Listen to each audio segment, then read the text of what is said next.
Bueno, en esta oportunidad vamos a ver el tema de enzimas, ¿sí?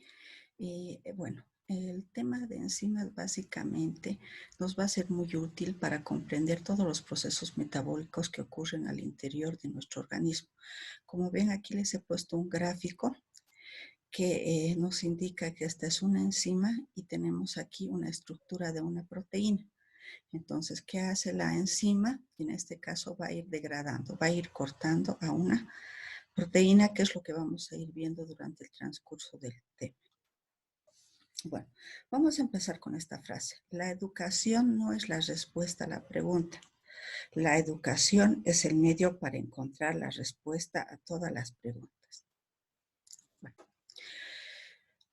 todos nosotros diariamente vemos que todos los alimentos que consumimos tienen que producir al final energía, ¿no es cierto? Entonces, el proceso metabólico que ocurre al interior de nuestro organismo básicamente está catalizado por moléculas proteicas que se las ha denominado en un principio fermentos y que en la actualidad reciben la denominación de enzimas. Como ven en este gráfico, por ejemplo, aquí tenemos una proteína, entonces, ¿qué hacen las enzimas? Van a ir degradando, es decir, cortando a la proteína en pequeños aminoácidos. Lo mismo pasa con los lípidos. Vamos a tener ácidos grasos y el glicerol. Y lo mismo con los carbohidratos. Bueno, las enzimas se encuentran en todos los organismos vivos. Los vamos a encontrar en los humanos, en los animales, en las bacterias, en las plantas, y la característica principal de estas es que tienen una estructura globular, ¿sí? Entonces, las enzimas son proteínas que tienen una estructura globular. Para que vayamos entendiendo más y entendamos mejor el tema, vamos a explicar un poquito qué es una proteína. ¿Sí? Aquí les he puesto un gráfico donde está representada una proteína. Esta proteína está formada por aminoácidos. Y aquí tenemos la estructura característica de un aminoácido. Este aminoácido tiene un átomo de carbono central, un grupo amino, un grupo carboxilo, una cadena lateral R y un átomo de hidrógeno. Entonces, como ven aquí, se van uniendo los aminoácidos uno a uno para formar lo que nosotros conocemos como proteínas. Y aquí les he colocado un gráfico donde vemos que la unión de estos aminoácidos, que en nuestro organismo son 20, existen 20 L-alfa aminoácidos que forman parte de las proteínas al interior de nuestro organismo, están unidas mediante un enlace químico, que este se denomina enlace peptídico, que también es un enlace amida. Y tenemos aquí un polipéptido. Ahora, ¿por qué se lo denomina polipéptido? Un polipéptido resulta de la unión de 10 hasta 100 aminoácidos. A partir de la unión de más de 100 aminoácidos ya hablaríamos de una proteína. Esa es la diferencia. Polipéptido de 10 a 100 aminoácidos juntos y la proteína más de 100 aminoácidos juntos. Bueno, estas proteínas se van a distribuir, van a tener la siguiente configuración. Una estructura primaria, la cual en el espacio va a adoptar una estructura secundaria, que es como aquí vemos la alfa hélice o la hoja plegada beta en el espacio. Pero básicamente quien define todo es la estructura primaria. Y vemos aquí la estructura terciaria. ¿Sí? La estructura terciaria no es nada más que la unión de las estructuras secundarias. Es decir, se va a formar una especie de ovillo de lana. Por eso se dice que tiene una estructura globular, porque la estructura terciaria tiene una forma de ovillo de lana. ¿Sí? Es globular. Y por último tenemos la estructura cuaternaria.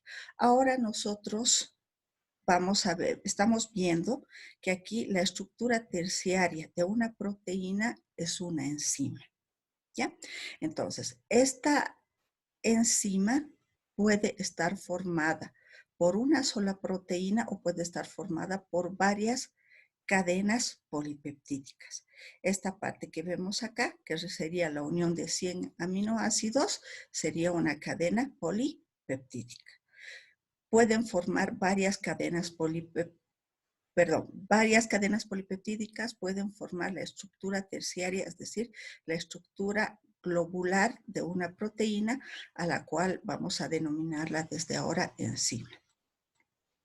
Bueno, aquí está un gráfico en el que podemos observar que tenemos a una proteína que tiene una estructura globular, que tiene un lugar que se denomina sitio activo, donde va a catalizar las reacciones que vamos a ir viendo posteriormente. La importancia de las enzimas. Las enzimas son básicamente importantes en el proceso, como les había indicado, metabólico. Vale decir que estas están involucradas en las reacciones catabólicas. Estas reacciones catabólicas son aquellas reacciones en las cuales se va a destruir. Es decir, por ejemplo, aquí tenemos una proteína y en una reacción catabólica vamos a tener aminoácidos sueltos. Es decir, una estructura grande, una estructura de una proteína unida por 100 aminoácidos, después de un proceso catabólico vamos a tener los 100 aminoácidos sueltos. Y hablamos de las reacciones anabólicas, que también ocurren en nuestro organismo, que son lo contrario. Es decir, a partir de los compuestos sencillos que se tienen después del catabolismo, aquí tenemos, por ejemplo, los aminoácidos sueltos. Estos, gracias a la actividad de las enzimas, se van a unir y van a formar nuevamente una proteína. ¿Ya? El proceso metabólico en nuestro organismo ocurre a diario y no ocurre por separado, sino que ocurren los dos al mismo tiempo. Acá les he puesto un ejemplito para que entendamos de mejor manera la función de las enzimas. Por ejemplo, aquí tengo una enzima que es la sacarasa, que se encuentra en nuestro organismo. Todos y cada uno de nosotros tiene la enzima sacarasa en nuestro organismo. Y esta tiene que tener un sustrato para que se realice la acción catalítica, la reacción química. Entonces, ¿cuál va a ser el sustrato? En este caso se va a tratar de la sacarosa. ¿Qué es la sacarosa?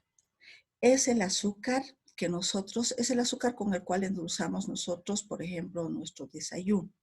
Si nos servimos un vaso de té, un vaso de leche o qué sé yo, vamos a añadir el azúcar y por lo tanto va a ingresar la sacarosa a nuestro organismo. ¿Ya? Una vez entonces que la sacarosa ha ingresado a nuestro organismo, se va a unir a una enzima que le está esperando, que es la sacarasa. Entonces, se va a unir la enzima y su sustrato. ¿Y para qué nos sirve en este caso la enzima? Nos va a servir para degradar, es decir, para romper este compuesto. ¿Por qué? Porque nosotros para el proceso metabólico, en primera instancia, necesitamos los componentes más pequeños para que nos vayan a producir energía. En este caso, esta sacarosa se va a romper gracias a la enzima sacarasa, que va a actuar mediante la introducción de una molécula de agua, y entonces ya vamos a tener unos productos y estos productos ya van a salir, pero ya en forma de glucosa y fructosa separadas. Aquí si observamos la sacarosa estaba formada por la glucosa y la fructosa, pero estaban juntas. Lo que nosotros queremos, en este caso, que la enzima realice es que rompa a este compuesto. Muy bien, seguimos con nuestro ejemplo. Aquí también vamos a tener los lípidos que hacen las enzimas al interior de nuestro organismo. También van a ir a degradar a los lípidos en sus compuestos pequeños, en ácidos grasos y el glicerol. Aquí tenemos, como les había mencionado antes, una proteína que nos va a dar origen a los aminoácidos. Aquí tenemos un polisacárido, un carbohidrato que al final las unidades más pequeñas que nos va a proporcionar son las glucosas. También tenemos en nuestro estómago diferentes enzimas que trabajan de la misma manera. En este caso, en el estómago, la pepsina, ¿qué va a hacer?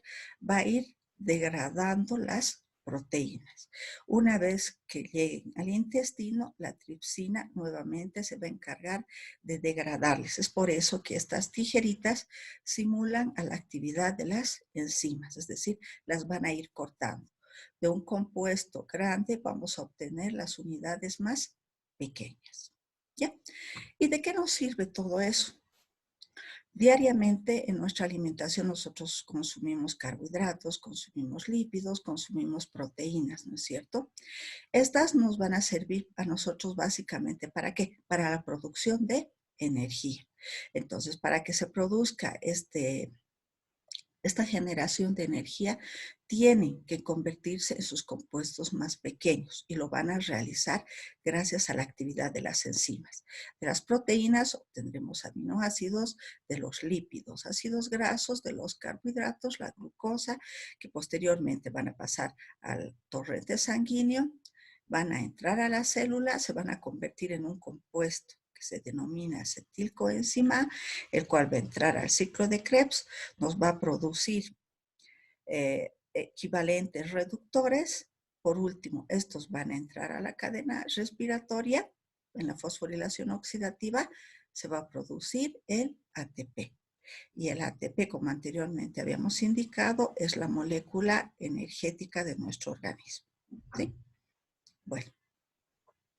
También debemos mencionar que las enzimas tienen vital importancia en el proceso de salud de enfermedad, ya que la ausencia de una sola de las enzimas puede provocar diferentes desórdenes y enfermedades. Por ejemplo, aquí vamos a ver lo que es la intolerancia a la lactosa. ¿No ve que está muy de moda? ¿Qué es lo que pasa cuando una persona tiene intolerancia a la lactosa? Si una persona tiene intolerancia a la lactosa, no puede consumir leche. ¿Por qué? Porque no tiene la enzima que va a romper a la lactosa. La lactosa es el azúcar de la leche. Entonces aquí tenemos nosotros una enzima que es la lactasa. Cuando una persona es intolerante a la lactosa, esta enzima está inactiva. ¿Qué quiere decir? Que no va a romper a la lactosa. Entonces la lactosa en el intestino se va a conservar tal cual. Y por acción de las bacterias se va a producir la fermentación bacteriana, lo cual va a producir los gases, se va a hinchar el estómago, va a tener dolores y al final se va a producir el proceso diarreico. ¿Sí? Aquí vemos la lactosa en el intestino. Cuando está la lactasa, esta se va a romper en glucosa y galactosa, que es lo que queremos. ¿Y qué va a pasar con la glucosa? Va a ir por la circulación sanguínea y posteriormente va a entrar a la célula para producir energía. Y la galactosa va a llegar al hígado, donde se va a transformar también en glucosa. ¿Para qué? Para producir también energía. Entonces, ¿qué pasa cuando una persona, decíamos, que no tiene esta enzima? No hay la lactasa. Entonces, al no haber la lactasa, la lactosa va a producir se va a producir una fermentación bacteriana, se van a producir los gases y posteriormente el proceso diarreico. Con este ejemplo vemos cuál es realmente que la importancia de las enzimas al interior de nuestro organismo es fundamental, ya que como ven, solamente al no funcionar una enzima ya nos puede producir una enfermedad. Aquí tenemos otros ejemplos, por ejemplo, la elevación de una enzima como es la lactato deshidrogenasa, la aspartato aminotransferasa nos puede producir el infarto de miocardio. También, si no funcionan bien las enzimas que están en el hígado, también se van a producir, no se va a producir la desintoxicación de nuestro organismo. Es decir, no vamos a poder eliminar algunos compuestos tóxicos como son, por ejemplo, la urea, que la urea es el producto final del metabolismo de las proteínas que nosotros consumimos. Si consumimos gran cantidad de proteínas, la tenemos que eliminar en forma de urea no tóxica. Pero cuando no están funcionando bien las enzimas, se va a acumular en forma de amoníaco. Ya, ahora sí. Con todo lo que hemos visto, vamos a la definición de las enzimas. Entonces, podemos decir que las enzimas son sustancias que básicamente son proteínas. Son proteínas y el hecho de ser proteínas nos indica que tiene aminoácidos. Está formado por aminoácidos. Y como habíamos dicho, tiene una forma globular. ¿sí? Entonces, estas enzimas nos sirven básicamente para catalizar todas las reacciones metabólicas que ocurren dentro de nuestro organismo. Es decir, para convertir, por ejemplo, el almidón que nosotros consumimos, ¿en qué alimentos? En la papa, en el pan, en el fideo. Al final, este almidón se tiene que transformar en glucosa. ¿Gracias a quién? A la acción de las enzimas. ¿Ya? Y las enzimas también reciben la denominación de biocatalizadores. ¿Por qué? Porque lo producen nuestras células y se encuentran en los organismos vivos. De ahí la denominación de biocatalizadores. Ya. El mecanismo de acción de las enzimas. ¿Cómo actúan las enzimas al interior de nuestro organismo? Para comprender qué hacen las enzimas al interior de nuestro organismo, como habíamos visto en los anteriores ejemplos, nosotros tenemos sustratos. Como en el caso anterior, el sustrato era la sacarosa, ¿no es cierto? Del azúcar teníamos la sacarosa y la enzima era la sacarasa, que al final tenía que convertir la sacarosa en glucosa y fructosa. ¿Ya? Esa es la actividad de las enzimas. Entonces, cuando el sustrato se va a unir a la enzima, se va a reducir la energía de activación gracias a la presencia de la enzima. Y por lo tanto, al disminuir la energía de activación, la reacción se va a hacer más rápida. Pero cuando tenemos nosotros los sustratos que no tienen, o sea, que no son catalizados por enzimas, se va a necesitar mayor energía de activación. Es decir, estas reacciones se van a realizar de manera más lenta. Por lo tanto, podemos decir con todo esto que hace que las enzimas disminuyen la energía de activación. Esa es su función fundamental y por lo tanto, al hacer eso, aumentan la velocidad de reacción. Ahora, las reacciones enzimáticas, ¿cómo se van a producir? Básicamente se van a producir en 3 etapas, pero primero tenemos que recordar que tenemos una enzima y tenemos un sustrato. Entonces, ¿qué es el sustrato? Es la sustancia o el compuesto, si ustedes quieren, la molécula sobre la cual va a actuar la enzima. ¿Sí? Ese es el sustrato. Entonces, para que se realicen las reacciones químicas, nosotros necesitamos de la presencia de la enzima y el sustrato. Entonces, en el primer paso se encuentra la enzima y el sustrato, se reconocen enzima y sustrato y se va a producir el complejo denominado enzima-sustrato. Ahora, bueno, este proceso, como ustedes ven, el proceso de unión entre la enzima y el sustrato, se va a realizar en un lugar específico de la enzima. Este lugar que se denomina como centro activo. ¿Ya? El centro activo de la enzima.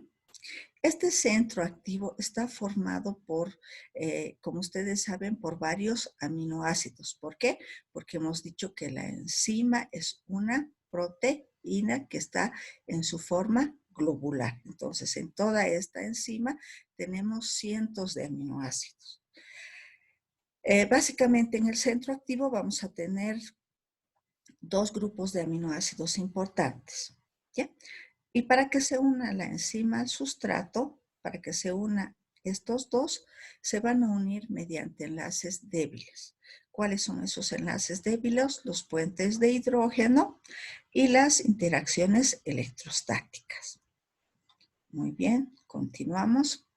Y aquí en este gráfico vemos mejor lo que les había indicado anteriormente.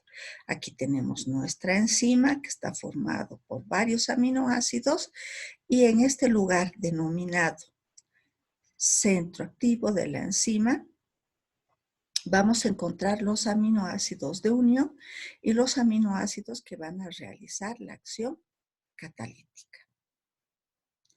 Muy bien. El centro activo, entonces repasamos, el centro activo de la enzima está formado por aminoácidos de unión y hay otros aminoácidos que van a catalizar la reacción. En este ejemplo vemos nuestra enzima se une a nuestro sustrato. ¿Quiénes lo van a agarrar? Los aminoácidos de fijación. Y aquí en el centro activo los aminoácidos que realizan el proceso de catalización van a, en este caso, romper a nuestro sustrato y ya no vamos a tener un sustrato, ahora vamos a tener los productos. ¿Sí? Ya. Muy bien. Ahora, ¿cómo se une el sustrato a la enzima? Sabemos que se va a unir en el centro activo, ¿no es cierto? El sitio de unión. Ahora, se han postulado dos modelos acerca de la unión entre el sitio activo de la enzima y el sustrato. Uno es el que ha propuesto Emil Fischer, que nos dice que la enzima y el sustrato se unen de una manera más o menos parecida a la cerradura llave. Es decir, van a entrar, si ustedes quieren, en una forma exacta. En cambio, Daniel Kosland nos postula otro modelo, que es el ajuste inducido. En este modelo, ¿qué nos indica? Que básicamente la enzima se va a moldar al sustrato. Es decir, para que se realice la reacción catalítica, si bien el sustrato no va a entrar de forma, como en el modelo cerradura llave, de forma exacta, aquí quien va a cambiar de forma va a ser la enzima. Básicamente los aminoácidos que unen a la enzima y al sustrato van a tener la libertad de amoldarse al sustrato, como vemos aquí. Entonces, en el modelo del ajuste inducido o encaje inducido, la enzima va a cambiar de forma a la del sustrato. ¿Sí? Ya. Llegamos al segundo paso. Nos habíamos quedado en que la enzima se une al sustrato y tenemos el complejo enzima-sustrato, ¿no es cierto? Ahora acá, ¿qué va a pasar? Tenemos aquí unido a lo que es el sustrato unido a la enzima. Aquí ya van a empezar a actuar lo que son los aminoácidos catalíticos. En este caso, ¿qué van a hacer con este sustrato? Lo van a romper. Entonces, van a actuar los aminoácidos catalíticos y van a convertir lo que era la enzima sustrato ahora en enzima producto. Ya no es lo mismo, ya los han separado. Entonces, este ya no es sustrato, este viene a ser el producto. Y por último, ya teniendo el complejo enzima-producto, lo que va a ocurrir es que los productos se van a liberar. Los productos se liberan y la enzima queda nuevamente libre para recibir a otro sustrato. Es decir, que las enzimas no se consumen en las reacciones catalíticas. Muy bien, aquí vemos un pequeño ejemplo de cómo van a ir actuando. Tenemos una enzima, tenemos los sustratos que van a entrar y, por ejemplo, aquí ingresa el ATP que le va a donar un fósforo a la glucosa y vamos a tener la glucosa fosfato y aquí el ADP que ha perdido un fósforo. ¿Sí? En resumen, ¿cómo se realizaría la reacción catalítica de las enzimas? Primero, ¿qué tenemos? Nuestro enzima y el sustrato. Entonces, el sustrato se une a la enzima, que nos ha formado un complejo. ¿Cómo se denomina este complejo? Se denomina complejo enzima-sustrato. Están unidos. Entonces, es aquí donde se va a realizar, ya van a actuar los aminoácidos catalíticos. Es decir, en este caso van a catalizar una reacción donde se va a romper el sustrato. Y tenemos ahora el complejo enzima-producto. Y lo último que decíamos, la enzima queda libre y los productos se van a liberar. Para nombrar a las enzimas. Entonces, tenemos diferentes tipos de nomenclatura. Primero se les había denominado con nombres particulares, es decir, se les había dado la denominación que les habían dado sus descubridores. Posteriormente también se ha quedado en una denominación que les designa con un nombre sistemático, que es el que en la actualidad se está utilizando más. ¿Sí? En el nombre sistemático, para nombrar de forma sistemática, vamos a nombrar primero el sustrato, posteriormente la reacción que se cataliza y una terminación asa, que lo vamos a ver posteriormente. Y también se los puede nombrar por un código de la nomenclatura de enzimas que recibe la denominación de S. Y por ejemplo, aquí se va poniendo los números que se encuentran acá, tienen diferentes significados. Por ejemplo, este 2 que se encuentra primero nos va a indicar la clase a la cual pertenecen las enzimas, que es lo que vamos a ver a continuación. Ya. Para la clasificación, para clasificar a las enzimas, se ha adoptado una clasificación según las reacciones que catalizan. ¿Sí? Entonces, se las ha clasificado en 6 grupos. El primero son las oxidorreductasas, el segundo grupo son las transferasas, el tercero las hidrolasas, el cuarto las liasas, el quinto las isomerasas y el 6 las ligasas. Esta clasificación es internacional y nos va a indicar inequívocamente de qué clase de enzima se trata. Por ejemplo, si hablamos, leyéramos en alguna nomenclatura las enzimas que corresponden a la clasificación 6, inequívocamente estaríamos hablando de las ligasas. Y si hablarían de las enzimas que reciben la denominación 1, con el número 1, estaríamos hablando de las oxidorreductasas. Ahora vamos a ir viendo una a una qué función cumplen estas enzimas.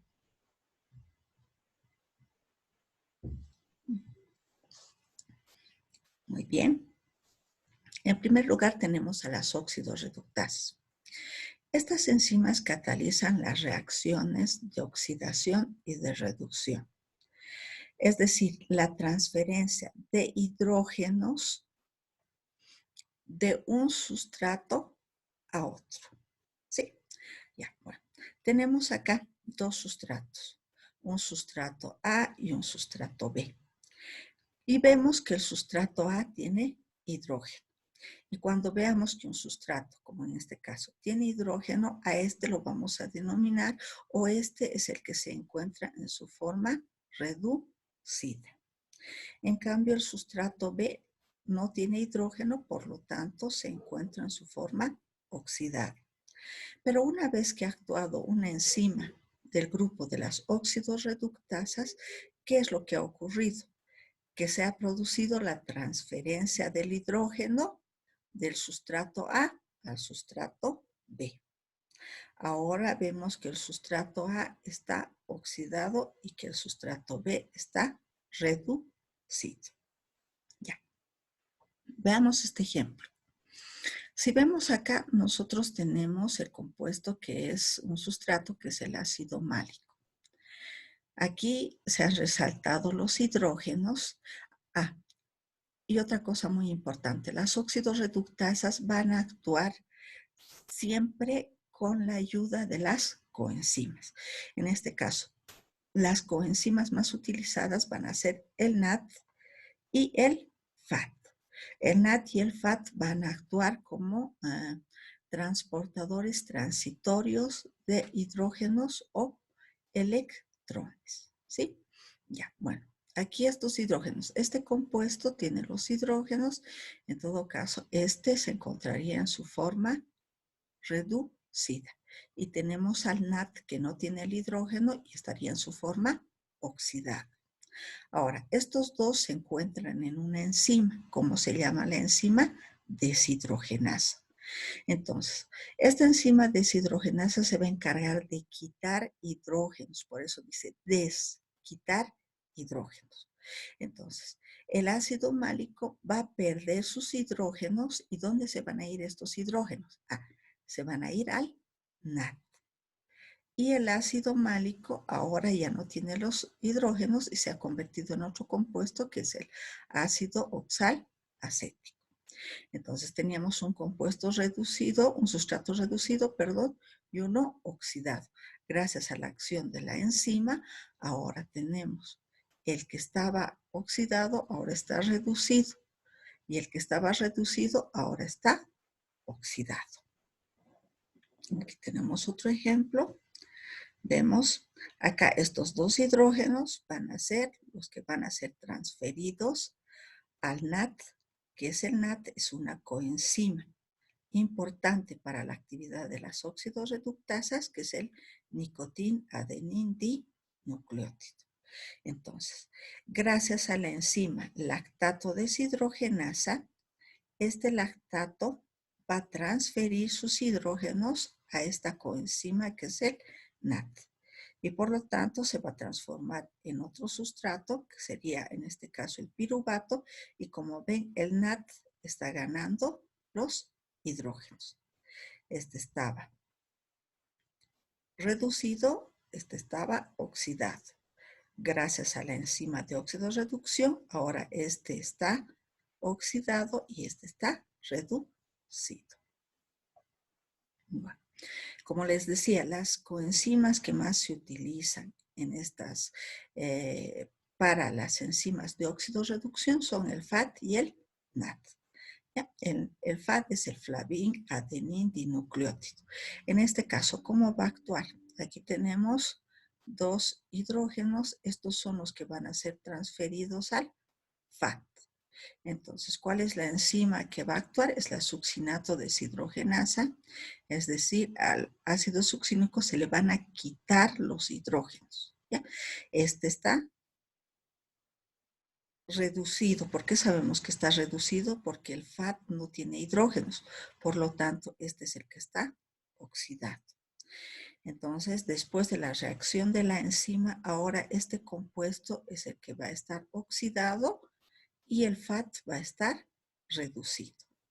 Bien, aquí teníamos el sustrato A que estaba con el hidrógeno que nos indica que está reducido y el sustrato B que era el FAT que se encuentra sin hidrógeno, por lo tanto está oxidado.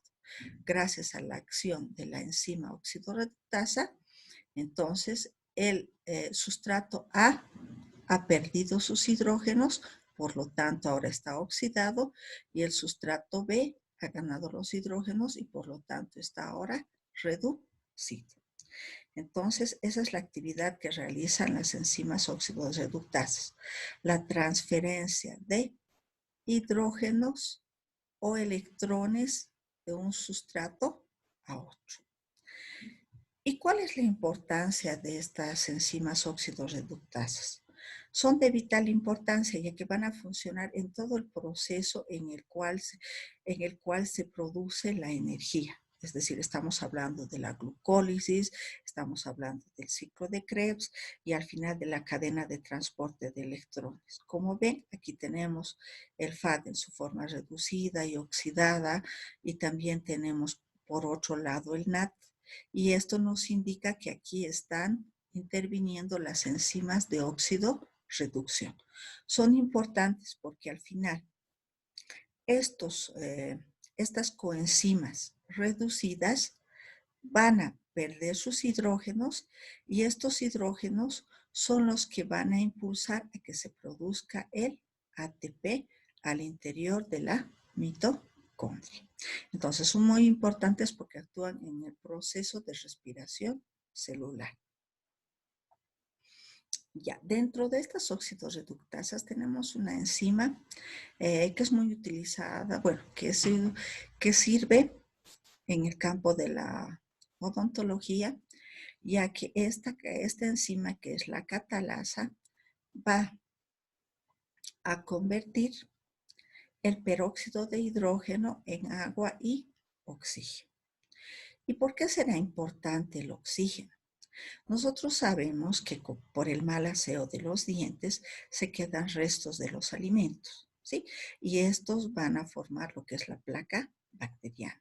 Entonces, en esta placa bacteriana van a encontrarse gran cantidad de microorganismos anaerobios. ¿Qué quiere decir? Que estos microorganismos viven y se multiplican en la ausencia de oxígeno. Pero cuando la catalasa va a actuar con el peróxido de hidrógeno que se produce al interior de nuestro organismo, este oxígeno se va a encargar de matar a las bacterias anaerobias, ¿sí? Entonces es de mucha utilidad para prevenir la caries dental. Asimismo, el peróxido de hidrógeno, como habíamos visto anteriormente, sirve en los procesos de blanqueamiento dental. Entonces, a no olvidarnos, la enzima catalasa es muy importante. ¿Por qué?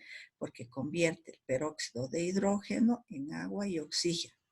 Y el oxígeno que va a generar la catalasa va a matar a las bacterias anaerobias que son consideradas bacterias patógenas. Seguimos. Vamos a la denominación o al grupo 2, que corresponde a las transferasas. ¿Qué hacen las transferasas?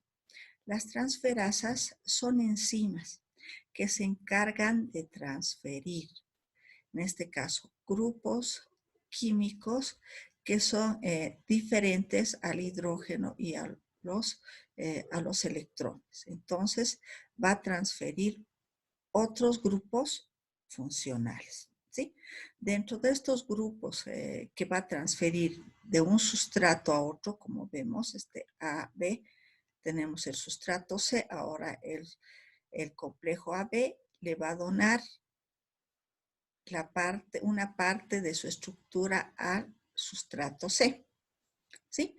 Entonces, mayormente estos pueden ser grupos aldehídos, cetonas, aminos. Estos son los que van a ser transferidos de un sustrato a otro. Aquí tenemos, por ejemplo, el glutamato, que tiene el grupo amino, y tenemos otro compuesto que es el piruvato. Entonces, gracias a una enzima transferasa, una transaminasa, este amino va a pasar a este otro sustrato, ¿sí? Entonces, vemos aquí este piruvato, cuando el glutamato le va a donar, le va a transferir el grupo amino, ahora ya se ha formado otro compuesto que se denomina alanina. Y este que se llamaba glutamato ha pasado a llamarse alfa-cetoglutarato. Entonces repetimos, las transferasas transfieren grupos químicos diferentes al hidrógeno de un sustrato a otro.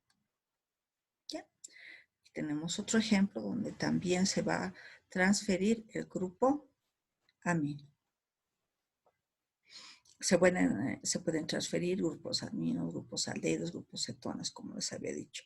Y dentro de estos tenemos a las transaminasas, las aminotransferasas, dentro de las más importantes. Las hidrolasas. Las hidrolasas van a estar clasificadas dentro del, si ustedes quieren, de la numeración 3.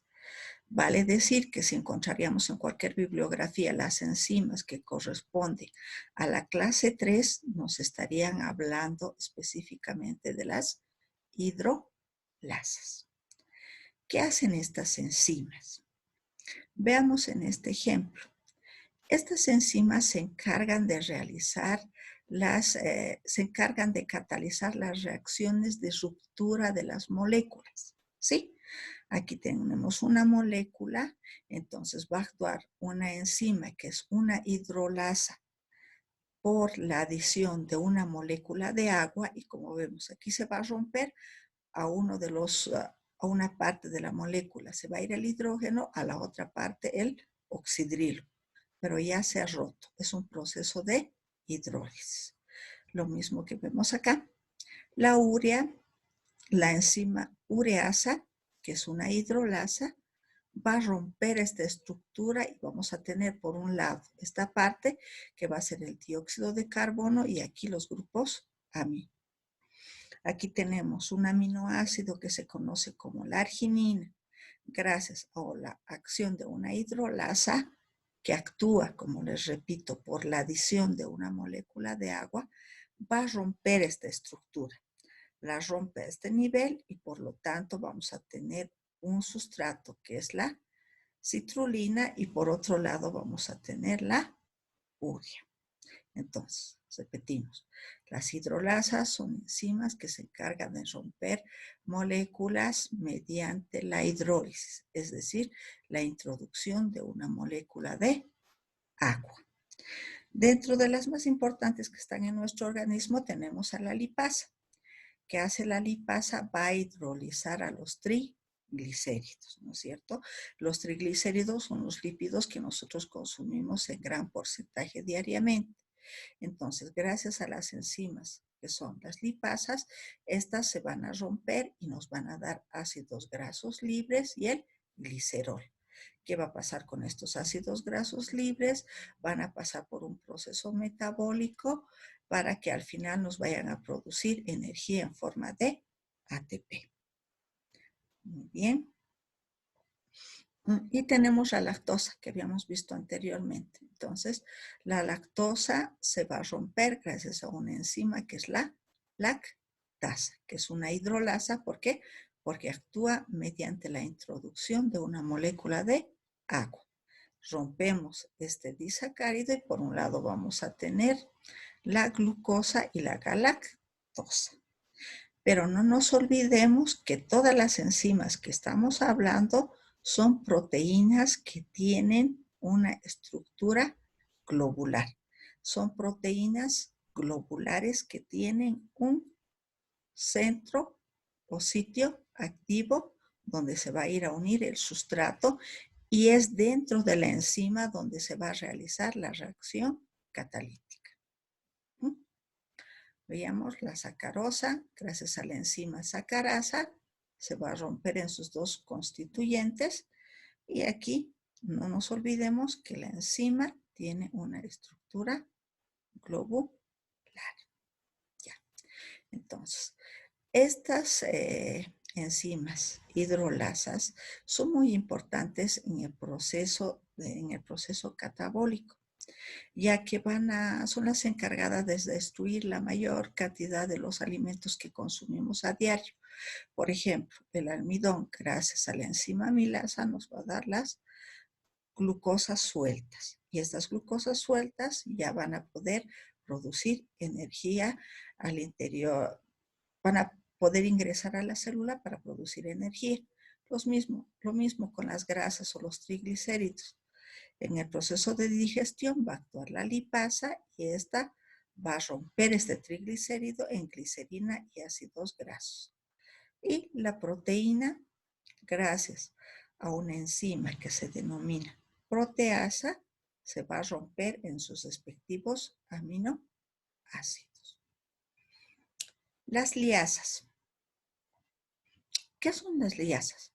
Son enzimas que se van a encargar de eliminar grupos. Por ejemplo, el agua, el dióxido de carbono o el grupo amino para formar un doble enlace o estas se van a añadir a un doble enlace. Como vemos, este sustrato se ha añadido al doble enlace.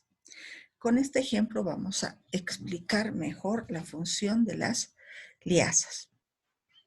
Tenemos acá el ácido fumárico, que tiene un doble enlace. Y como habíamos dicho, estas liasas se encargan de, ya sea de eliminar grupos o añadir grupos a los dobles enlaces. En este caso vamos a añadir el agua y como vemos aquí, al añadir el agua, gracias a la enzima fumarasa, entonces se ha perdido el doble enlace. Entonces el agua se ha añadido al doble enlace. ¿Ya? Las liasas son muy importantes porque están también involucradas dentro de todo el proceso metabólico, ya sea del metabolismo de los carbohidratos, especialmente dentro del metabolismo de los carbohidratos. Tenemos el grupo 5, que son las isomerasas. ¿Qué hacen estas enzimas? Estas enzimas básicamente no rompen, no añaden grupos funcionales, lo único que hacen van a hacer que van a cambiar de lugar los grupos funcionales o los dobles enlaces. Si ustedes quieren, van a tener un cambio interno, pero no van a perder ni ganar nada, solamente se van a reestructurar. Por ejemplo, aquí vemos este sustrato. El fósforo estaba en la primera parte del sustrato y vemos aquí que ha pasado a la segunda parte del sustrato. ¿Sí? Entonces se conservan las isomerasas básicamente, como les decía, no rompen enlaces, no añaden grupos funcionales, lo único que hacen es que sufren un reordenamiento interno. ¿Sí? Vemos en este ejemplo, por ejemplo, el citrato. ¿Qué pasa con el citrato? Si observamos esta estructura, ¿qué es lo que ha pasado aquí? Esto se ha conservado. Ahora acá, ¿qué es lo que ha pasado? Este se ha conservado, pero vemos que el oxidrilo ya ha bajado a este átomo de carbono, ¿no es cierto? Y el hidrógeno ha subido. Es decir, estos compuestos tienen los mismos elementos constituyentes. Lo único que ha pasado es que han sufrido un reordenamiento interno. Lo mismo pasa aquí si observamos la coenzima doble enlace. Aquí teníamos el grupo metil, que ahora ya no está en la cadena lineal, sino que ha subido como una ramificación. ¿Ya? Dentro de las isomerasas, las más importantes tenemos a las epimerasas, a las racemasas y a las mutasas. ¿Sí? Y aquí, por ejemplo, de aquí el fósforo del primer átomo de carbono, en este caso se ha mantenido, pero ¿qué es lo que ha ocurrido? Este doble enlace ha bajado al segundo átomo de carbono. Si ustedes ven, tienen los mismos elementos. Lo único que ha cambiado de posición es el doble enlace. La clase 6. Tenemos a las enzimas que se denominan ligasas. ¿Qué hacen las ligasas? Las ligasas son enzimas que se encargan de unir covalentemente a los sustratos, es decir, van a formar enlaces fuertes, pero para que estos se unan van a necesitar compuestos de alta energía, como es el caso del ATP. Es decir, para que este sustrato se una con este, necesito yo la acción del ATP, es decir, que vaya a donarme energía. Esta unión entre estos dos sustratos se ha producido gracias a que el ATP ha donado un grupo fosfato. ¿Ya? Entonces, las ligasas van a funcionar siempre con la acción de moléculas que nos den gran cantidad de energía. Podemos tener el ATP, después tenemos el acitidin trifosfato, es decir, compuestos que tengan o nos puedan proporcionar energía. Aquí tenemos, por ejemplo, dos aminoácidos. Tenemos la glicina y tenemos la adenina. Estos dos sustratos se van a unir y para que estos se unan y me formen un enlace peptídico, necesitan de la acción del ATP. ¿Sí? Lo mismo acá. Si vemos aquí, este dióxido de carbono va a ingresar a esta estructura del piruvato en forma de ácido carboxílico. ¿Ya? Aquí voy a adelantarles algo que el metabolismo de los carbohidratos, cuando un grupo carboxílico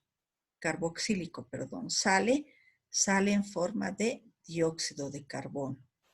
Y cuando entra el dióxido de carbono a una molécula, lo hace en forma de ácido carboxílico. ¿Ya? Aquí tenemos el ácido glutámico más el amoníaco.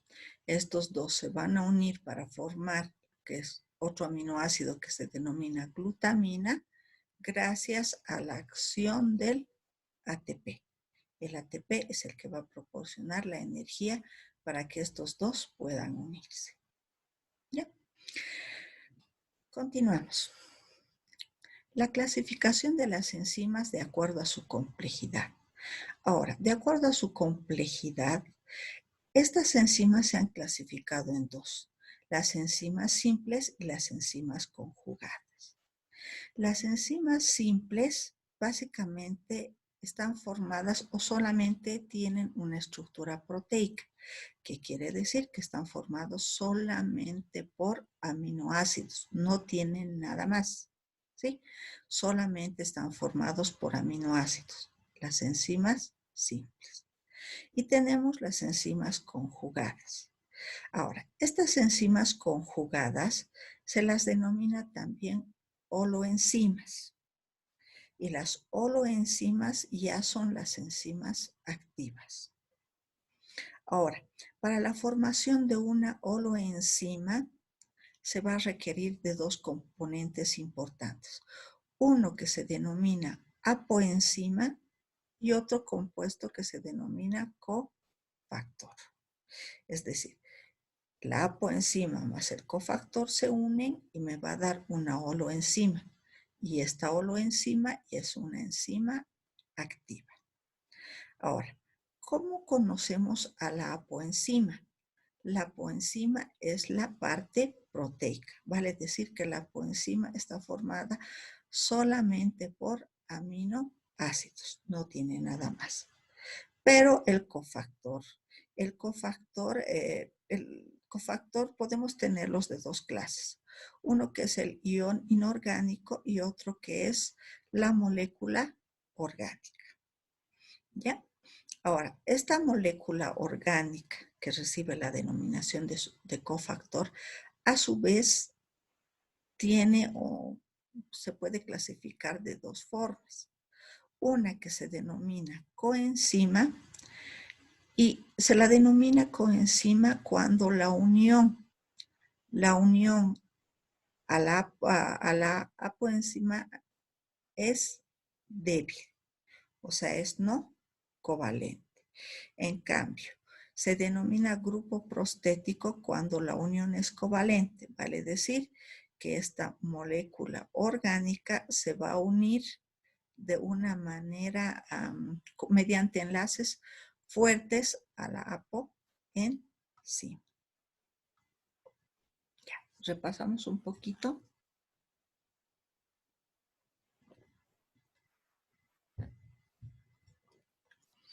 Y decimos, la holoenzima es una enzima activa que está formada por dos partes. Una que es la apoenzima y otra que es el cofactor. ¿Sí? Entonces, la apoenzima se une al cofactor y me va a dar una holoenzima. Y esta holoenzima ya va a poder unirse al sustrato y se va a poder realizar la reacción catalítica.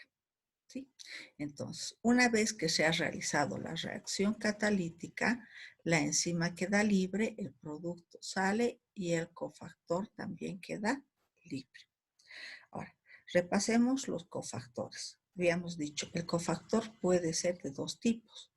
Unos que son iones metálicos o elementos inorgánicos, y otros que son moléculas orgánicas. Las moléculas orgánicas habíamos dicho que son las coenzimas, que básicamente provienen la mayor parte de las vitaminas y que se caracterizan fundamentalmente porque se unen a la enzima mediante enlaces débiles. En cambio, los grupos prostéticos son aquellos que se van a unir de una forma si ustedes quieren, covalente, mediante enlaces fuertes. ¿Ya? Aquí tenemos algunos ejemplos de los iones metálicos que habíamos indicado acá. los cofactores, los elementos metálicos, iones inorgánicos, perdón, iones inorgánicos. Entre estos tenemos el magnesio, tenemos el cobre, tenemos el cobalto, que son importantísimos, porque cuando se unen, al unirse a la enzima, recién la enzima se activa. Vale decir que una enzima que necesite su cofactor y que no tenga su cofactor no funciona. Entonces, existen enzimas que para funcionar o para realizar la actividad catalítica necesitan de iones inorgánicos para que puedan actuar. ¿Y dónde se unen estos iones inorgánicos? Se van a unir en el sitio activo. Muy bien. Y decíamos que las moléculas orgánicas, dentro de las moléculas orgánicas teníamos a las coenzimas. Las coenzimas, donde también se van a unir en el centro activo de la enzima, y decíamos que estas coenzimas básicamente son o van a ser producidas por las vitaminas. Y tenemos por último a los cofactores, que son moléculas orgánicas que reciben la denominación de grupos prostéticos, como por ejemplo aquí tengo una enzima que se denomina citocromo y que para funcionar necesita de un grupo hemo. Y este grupo hemo se va a unir al citocromo mediante enlaces covalentes, vale decir, enlaces fuertes. Entonces, repasamos. Las moléculas orgánicas, que son las coenzimas, se unen a la enzima mediante enlaces débiles. En cambio, los grupos prostéticos se unen a las enzimas mediante enlaces fuertes. ¿Y qué función cumplen? Los iones inorgánicos, estos cumplen la función de activar a las enzimas. Les repito, si las enzimas, existen las enzimas que necesitan estos iones inorgánicos, mientras estos no se encuentren unidos al sitio activo, la enzima no va a funcionar. ¿Ya? Entonces, ¿qué es una coenzima? Una coenzima. A una coenzima la podemos prácticamente definir como unas moléculas pequeñas de naturaleza no proteica, que son termoestables, que tienen un bajo peso molecular y que son fundamentales para la reacción catalítica de la enzima. ¿Por qué? Porque si la enzima no se une a la coenzima, no se va a realizar la reacción catalítica. Y al mismo tiempo, las coenzimas se unen mediante enlaces débiles y están, como les había indicado anteriormente, de forma transitoria. Es decir, después de realizar la acción catalítica, también estas van a, si ustedes quieren, se van a reciclar, otras se van a agotar y prácticamente van a salir del sitio activo de la enzima. Ya. Y la función más importante de las enzimas, las coenzimas. Las coenzimas funcionan como transportadores. Es decir, son transportadores transitorios de grupos funcionales específicos. Aquí vemos un ejemplo.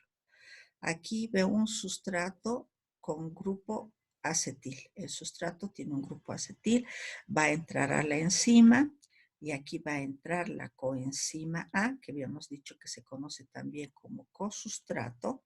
Entonces los dos se unen y al unirse, ¿qué ha pasado? El sustrato le ha transferido a la coenzima A el grupo acetil. ¿Sí? Entonces, ahora aquí ya no solamente tengo la coenzima A, sino tengo la acetilcoenzima A. ¿Por qué? Porque este sustrato le ha transferido a la coenzima un grupo funcional específico. Entonces, repito, las coenzimas tienen una función fundamental de actuar como transportadores. Aquí está transportando de forma transitoria grupos funcionales específicos. ¿Sí? Esa es la importancia de las coenzimas.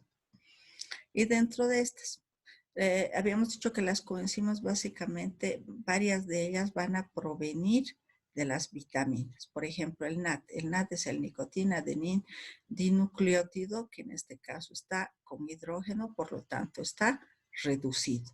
Este se encarga prácticamente de ¿qué? De transportar de transportar electrones y proviene de la niacina, que es la vitamina B3. Tenemos el FAD, el flavín adenin dinucleótido, como está con el hidrógeno, entonces está reducido.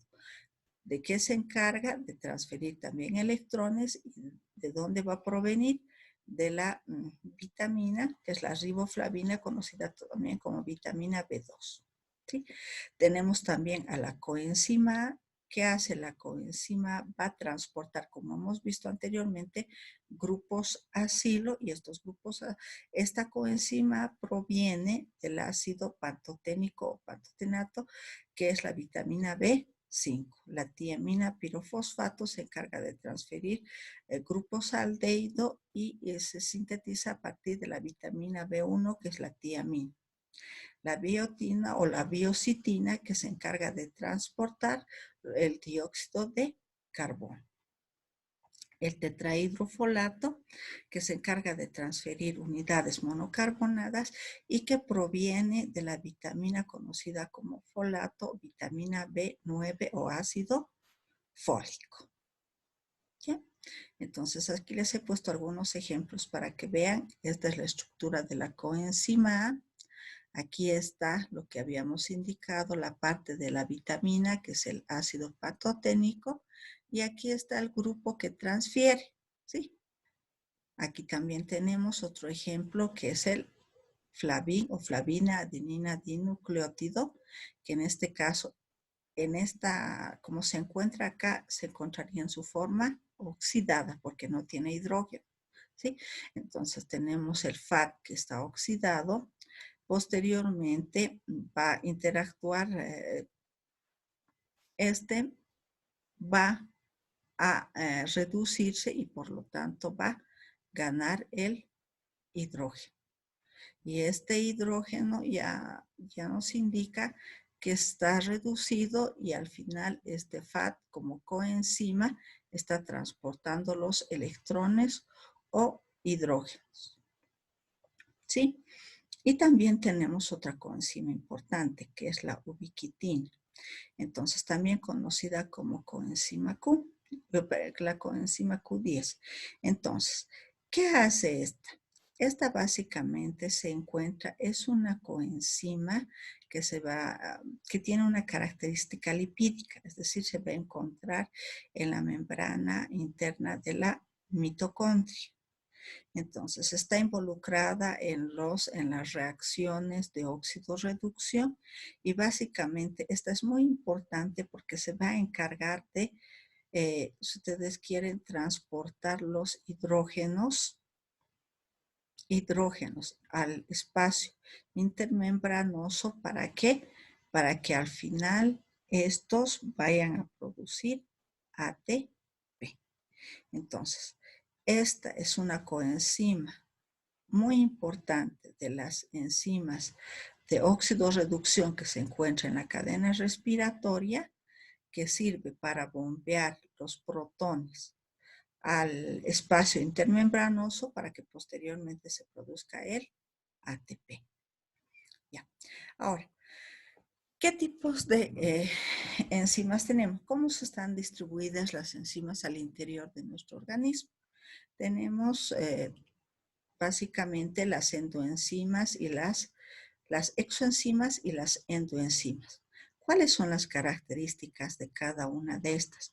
Por ejemplo, las exoenzimas son las que han sido elaboradas por glándulas especializadas y que posteriormente son liberadas al exterior, es decir, a otro lugar, son liberadas a otro lugar para que ejerzan su acción catalítica. Uno de estos ejemplos que podemos mencionar es el del páncreas.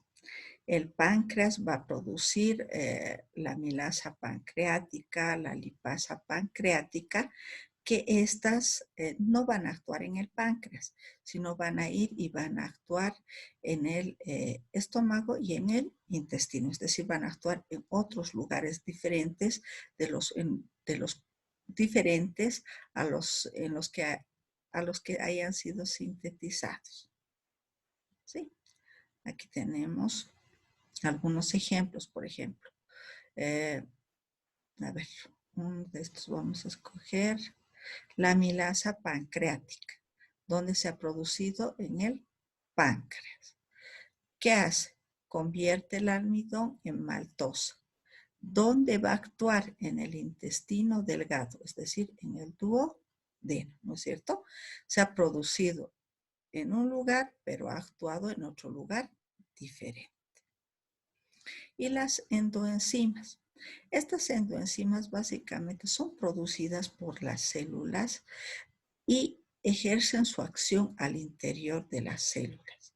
Estas enzimas también se conocen como enzimas metabólicas y son las que están involucradas en todos los procesos metabólicos que ocurren al interior de la célula. Por ejemplo, si vemos lo que es el proceso de la cadena respiratoria, la fosforilación oxidativa que ocurre en la mitocondria, vamos a encontrar a los citocromos, que son enzimas que se encuentran en el interior de la mitocondria.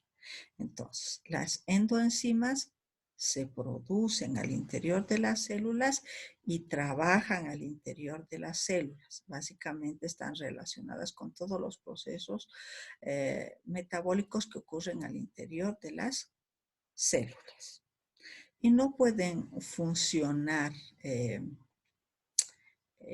como las exoenzimas. O sea, si salen de la célula, no van a encontrar un sustrato ni una coenzima, por lo tanto no van a tener funcionalidad.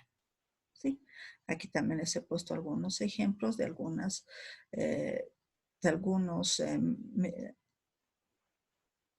reacciones metabólicas que se producen en cada uno de los organelos intracelulares.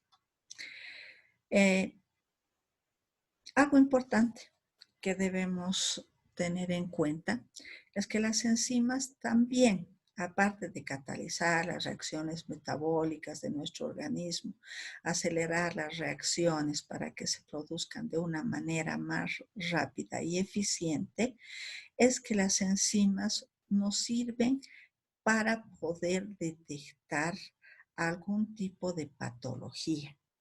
Es decir, tenemos nosotros las enzimas séricas que cuando se encuentran en una cantidad elevada ya nos indica que se está produciendo un proceso patológico. Por ejemplo, si hablamos de la alanina aminotransferasa, hablamos de una patología que es la hepatitis viral.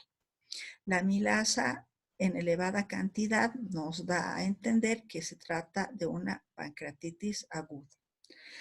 Si tenemos en gran cantidad en suero el aspartato aminotransferasa, se produce un infarto de miocardio. La fosfatasa ácida es un indicador de un carcinoma metastásico de la próstata. La fosfatasa alcalina nos indica cuando está en gran cantidad que se están produciendo trastornos óseos y enfermedades hepáticas obstructivas. La lactato deshidrogenasa, muy importante, porque es un indicador de enfermedades hepáticas, cardíacas y daño cerebral. Si hablamos de la lipasa, esta nos indica que se podría tratar de una pancreatitis aguda cuando se encuentra en gran cantidad en el suero. ¿Sí? Ahora hablaremos de las isoenzimas. ¿Qué son las isoenzimas? Básicamente las isoenzimas o denominadas isocimas son moléculas, o sea, son proteínas que tienen diferentes secuencias de aminoácidos.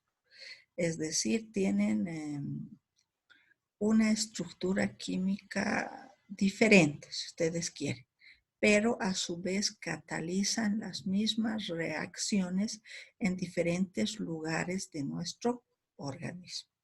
Por ejemplo, de la creatinquinasa. Tenemos la creatinquinasa que se encuentra en el cerebro, la creatinquinasa que se encuentra en el músculo esquelético, la creatinquinasa que se encuentra en el miocardio, que cada una de estas tiene una secuencia de aminoácidos diferentes, pero que catalizan una misma reacción química. Esas son las isoenzimas. Otro ejemplo que también podemos citar es de las amilasas. Las amilasas, tenemos dos tipos de amilasa, la amilasa salival y la amilasa pancreática. Las dos tienen, o sea, catalizan el mismo tipo de reacción, pero estas difieren en su configuración, en la configuración de su estructura. ¿Ya? Bueno, un término que tal vez han escuchado mencionar en algún momento es el de la cinética enzimática. ¿Qué hace la cinética enzimática? Básicamente es el estudio de la medición de las velocidades de las reacciones químicas catalizadas por las enzimas. Es decir, estudia la velocidad de las reacciones químicas catalizadas por enzimas. ¿Y qué parámetros va a tomar? La concentración del sustrato y el tiempo. Ahora, para la cinética enzimática, para que se realice de una forma adecuada, existen factores que regulan la actividad enzimática. Dentro de estos diferentes factores vamos a mencionar algunos. Por ejemplo, la concentración enzimática. ¿Cómo influye la concentración enzimática en la reacción catalizada por las enzimas? Bueno, si nosotros tuviéramos gran cantidad de enzimas, pero poca cantidad, o sea, tendríamos enzimas y tendríamos sustratos, ¿cierto? Cuando las enzimas ya estén unidas todas con los sustratos, ya no se va a aumentar la velocidad de reacción. ¿Por qué no se va a aumentar la velocidad de reacción? Porque ya no hay más enzimas. Todas las enzimas han sido unidas a sus sustratos. La enzima unida al sustrato, no hay más, por más que haya más sustratos, mayor cantidad de sustratos, si no hay enzimas, la velocidad de la reacción catalítica no va a aumentar. ¿Sí? Concentración del sustrato. Es un caso similar. Siempre y cuando tengamos una cantidad constante de enzimas y tengamos una gran cantidad de sustratos, la velocidad de las enzimas va a aumentar hasta que todas las enzimas se hayan unido a los sustratos. ¿Sí? Entonces, hay enzimas unidas a los sustratos, se ha aumentado la reacción catalítica, pero ya no se va a aumentar más porque todas las enzimas se encuentran saturadas. Entonces, por más que aumentemos la concentración del sustrato, ya no va a aumentar la velocidad de reacción. Entonces, cuando las enzimas se unan a los sustratos, ya ha llegado a la velocidad máxima. Y esta ya no va a aumentar. ¿Por qué? Porque ya no existen enzimas a las cuales se puedan unir los sustratos. ¿Cómo afecta el pH en la actividad enzimática? Existen diferentes rangos de pH, ¿sí? Entonces, que varían de acuerdo al lugar, al lugar en el que estén al interior de nuestro organismo. Por ejemplo, tenemos enzimas que se encuentran en el estómago. Por lo tanto, estas enzimas necesitan pHs ácidos, ¿sí? Como la pepsina necesita un pH, su pH óptimo estaría a un pH de 2. En cambio, tenemos otros tipos de enzimas, por ejemplo, la tripsina que se encuentra en el duodeno se va a encontrar su pH óptimo a un pH de 8, ¿sí? Y básicamente nuestro plasma tiene poca variación de pH. Entonces, aproximadamente el plasma tiene un pH de 7.4, que se encuentra estaría en el límite neutro. Por lo tanto, a ese pH trabajarían una gran cantidad de enzimas. El efecto de la temperatura sobre la actividad enzimática. ¿Ya? La temperatura influye en la velocidad enzimática de la siguiente manera. Por cada 10 grados centígrados que incrementamos en forma de energía, en forma de calor, se va a subir o va a aumentar, se va a duplicar la reacción, la velocidad de la reacción. Pero esto tiene un límite, puesto que básicamente el pH óptimo para nosotros, para nuestro organismo, se encontraría más o menos a un pH de 37.4, que es lo de la temperatura normal, máximo, digamos, hasta los 40 grados centígrados. Superior a esto, ¿qué es lo que ocurre? Se produce una desnaturalización. ¿Qué entendemos por la desnaturalización? Es la pérdida de la actividad catalítica de una enzima, ¿sí? Entonces, elevadas temperaturas van a producir la desnaturalización de la enzima y por lo tanto va a perder su actividad catalítica. Pero ¿qué ocurre si se baja la temperatura? Si bajamos la temperatura, lo único que va a ocurrir es que las reacciones se van a hacer más lentas. Pero si incrementamos la temperatura, corremos el riesgo de desnaturalizar a la enzima, que, como ya habíamos dicho, es una proteína que tiene una estructura terciaria, entonces ya no va a tener actividad enzimática. Bueno, vamos a ver ahora la inhibición enzimática.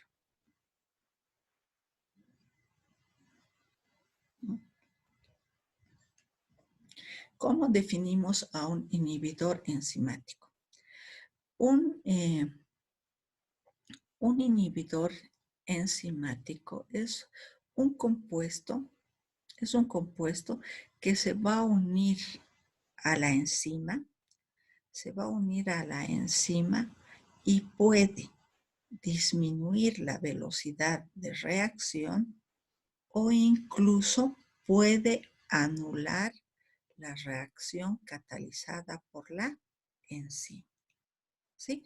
Entonces, estos inhibidores son muy importantes, se han estudiado bastante en el campo de la farmacología, ya que estos inhibidores son de mucha importancia. Por ejemplo, aquí les he puesto un ejemplo de un antibiótico, ¿sí? Los antibióticos sabemos que se utilizan ¿para qué? Para tratar las infecciones producidas por las bacterias. Entonces aquí, si nosotros tomamos un antibiótico, este antibiótico que también vendría a ser, tiene una estructura química, vendría a ser para nosotros un inhibidor, se va a unir a la enzima que está dentro de donde de la bacteria y por lo tanto va a anular su acción. Es decir, ya esta enzima va a quedar inutilizada y por lo tanto puede afectar a la bacteria de diferentes modos. Ya no se puede producir, puede afectar a aquellas enzimas que realizan la síntesis de ácidos nucleicos, por lo tanto ya no va a producir ácidos nucleicos. Puede interferir en la formación de la pared bacteriana. Entonces, ya al ya no producirse la pared bacteriana, ya no se va a poder reproducir, o básicamente va a inhibir el ingreso, o sea, el proceso metabólico de las bacterias, y por lo tanto va a matar a las bacterias. Entonces, como vemos aquí, los inhibidores tienen importantes funciones farmacológicas. En este caso, este inhibidor va a actuar inhibiendo a las enzimas de las bacterias y no va a tener efectos sobre el huésped, vale decir, sobre nosotros. Como por ejemplo, cuando tomamos una amoxicilina, este antibiótico va a ir a actuar inhibiendo algunas enzimas de la bacteria, pero va a matar a la bacteria. Y a nosotros, al huésped, no nos va a causar otros daños. ¿Sí? Pero también tenemos aquellos inhibidores que son peligrosos para nuestra salud.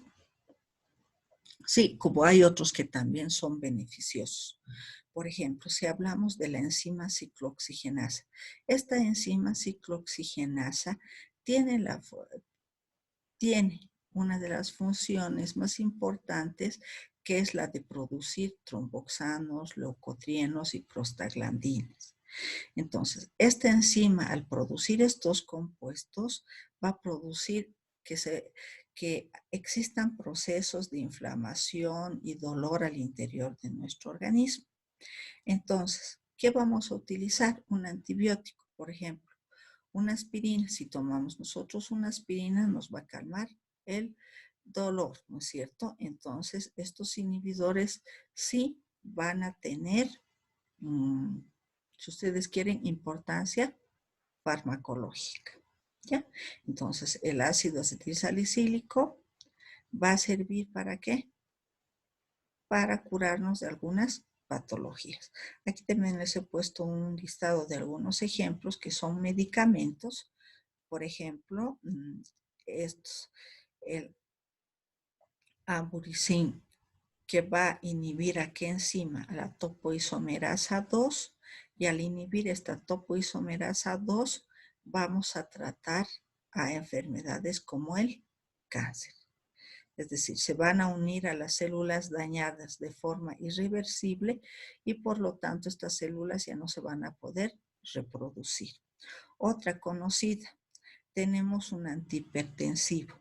Este antihipertensivo puede ser el enalapril, el losartán, que va a inhibir a la enzima de la síntesis de la angiotensina y por lo tanto va a reducir la hipertensión. El Celebrex es un fármaco que se utiliza para disminuir los procesos de inflamación y dolor. Por lo tanto, va a inhibir a una enzima que se llama ciclooxigenasa 2, que es la que produce dolor e inflamación en la artritis. Entonces, al tomar este fármaco, nosotros inhibimos esta enzima y ya no vamos a tener los dolores característicos de la artritis. La digoxina. La digoxina va a inhibir a una enzima que se conoce como ATPasa de la bomba de potasio y sodio. Entonces, esta digoxina es importante para controlar los problemas cardíacos. Ya. Inhibición enzimática. La inhibición enzimática, como habíamos dicho, es inhibidores. Tenemos a los irreversibles y a los reversibles.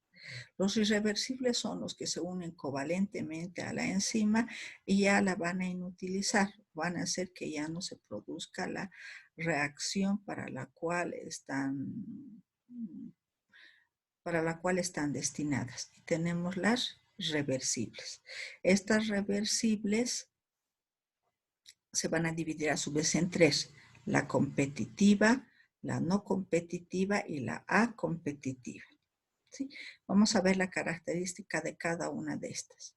Y recordamos que la inhibición, los inhibidores enzimáticos son sustancias que disminuyen e incluso, como les decía, neutralizan o anulan la actividad enzimática. Algo muy importante que tenemos que recordar es que la inhibición irreversible se produce generalmente cuando las personas toman compuestos como los insecticidas o los organofosforados, es decir, cuando una persona pretende suicidarse. ¿Sí?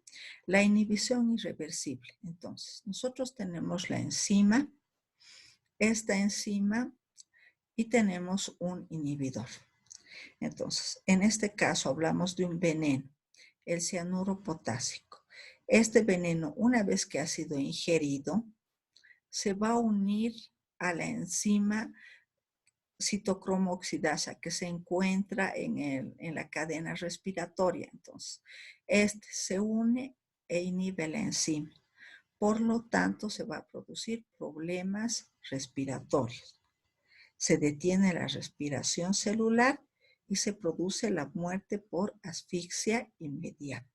Es decir, la inhibición irreversible, como su nombre lo dice, es irreversible y estos inhibidores básicamente son considerados como los venenos. En cambio, en la inhibición reversible, estos pueden, como su nombre lo dice, pueden no se unen de forma covalente como los anteriores y pueden revertirse. Entonces, comenzamos con la inhibición competitiva. La inhibición competitiva se produce cuando el inhibidor, aquí tenemos la enzima, el sitio activo de la enzima, tenemos al inhibidor y al sustrato. Entonces, en este caso, el inhibidor tiene similar estructura al sustrato, por lo tanto va a competir por el sitio activo. El inhibidor se va a unir a la enzima porque tiene una estructura similar al sustrato y va a impedir que se realice la reacción catalítica. Pero como decíamos que es irreversible, se puede revertir si se aumenta la concentración del sustrato. Entonces, una vez que se ha aumentado la concentración del sustrato, el inhibidor queda desplazado y se va a producir la reacción catalítica, es decir, sustrato se une a la enzima y se va a realizar la acción catalítica y ahora el sustrato se va a convertir en productos. Tenemos la inhibición acompetitiva. Esta se caracteriza por lo siguiente, que se va a unir una vez que el sustrato se ha unido a la enzima. Es decir, una vez que el sustrato se une a la enzima, recién se va a unir el inhibidor. ¿Y qué es lo que va a hacer? Va a impedir que se realice la reacción enzimática. Va a impedir que se catalice la reacción. La inhibición no competitiva. En la inhibición no competitiva, como vemos, aquí el inhibidor se va a unir en cualquier sitio diferente al sitio activo. Aquí, en el sitio activo va a unirse al sustrato, pero como ven, al unirse el inhibidor a la enzima, va a dificultar que el sustrato pueda ingresar a la enzima y de tal manera que se va a imposibilitar la reacción catalítica. Bueno, con esto hemos terminado. Espero que les haya servido mucho y lo que espero que les haya quedado claro es que las enzimas son muy importantes en todo el proceso metabólico de nuestro organismo. A su vez, estas enzimas requieren, como habíamos mencionado, de diferentes cofactores para funcionar. En el caso de la holoenzima, si es que no tuviéramos el cofactor, que puede ser un ion metálico o una molécula orgánica, esta enzima no funcionaría y por lo tanto no se realizaría la reacción catalítica. Otra cosa importante también que no debemos olvidar es que estas enzimas son importantes porque aceleran las reacciones químicas que ocurren en nuestro organismo.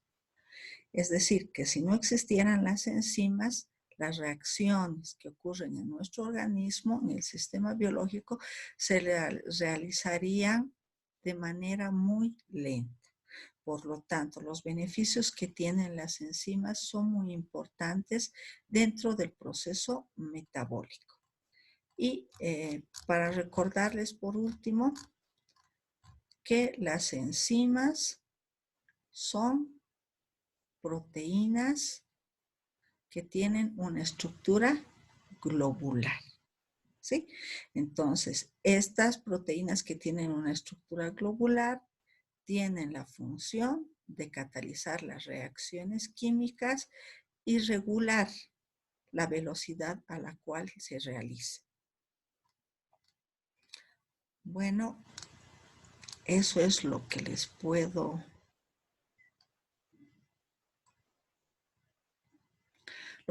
hablar sobre las enzimas, sobre la importancia que tienen dentro del proceso metabólico, ya en el metabolismo de las diferentes biomoléculas, en el metabolismo de carbohidratos, lípidos y proteínas.